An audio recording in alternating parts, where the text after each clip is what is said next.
Ako di ay si Mark Vincent J. Sacoti from Quezon Bukidnon Comprehensive National High School. Nawalang akong pag-asa nga padayon og eskwela kaya ang income sa akong parents kay limited lang. Tapos upat mi kabuok nga gipa-eskwela sa akong parents, maong galis jud ko og eskwela labi na kay padulungay ko og college.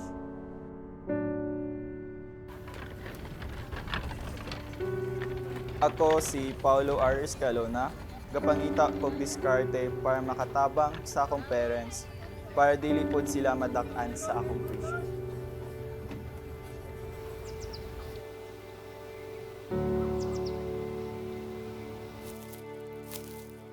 Ako si Ashley Grace Praquelias Galarita, 18 anyos. Ako may graduate sa Opol National Secondary Technical School. Among source of income kay ang pag-uma. Maabtan pa mig mga pila ka bulan gikan pagtanom ayha pa ma-harvest ug makuha niya income.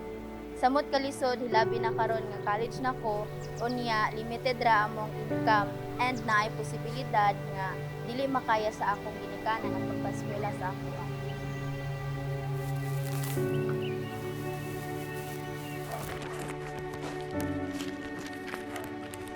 Ako si Dennis Gonzales Andoy.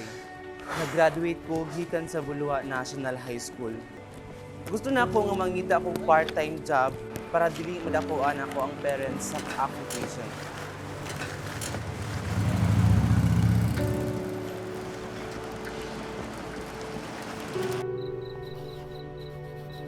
Ako si Cyrene Dal. Nag-graduate ko sa Finma COC Senior High School. Tungod sa sunod-sunod nga panghitabo sa akong kinabuhi, hapit ko dili maka-eskwela, kay akong pag-eskwela kay least priority sa kadaghang kailangan na.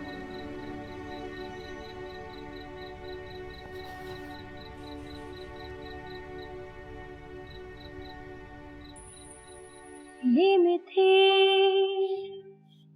inaasam, pangarap na walang hanggan. Bawat ngiti, nagniningning, magsisilbing liwanag. Hello, good morning. This is from FINMA COC. Congratulations! You passed the FINMA COC HK Scholarship.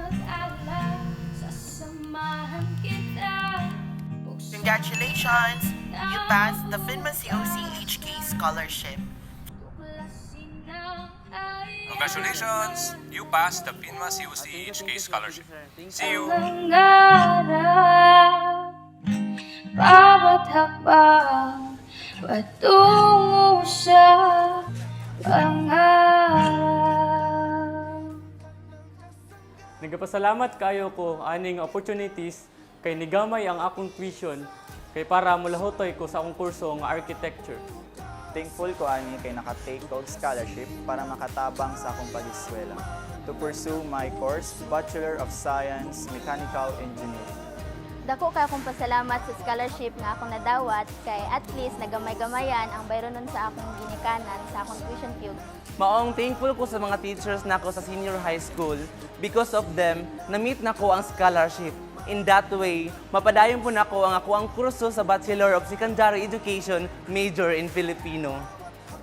Maong grateful kayo ko ani nga scholarship kay tungod ani nakapadayon ko sa akong pag-eskwela ug nakuha nako ang akong pangandoy nga kurso.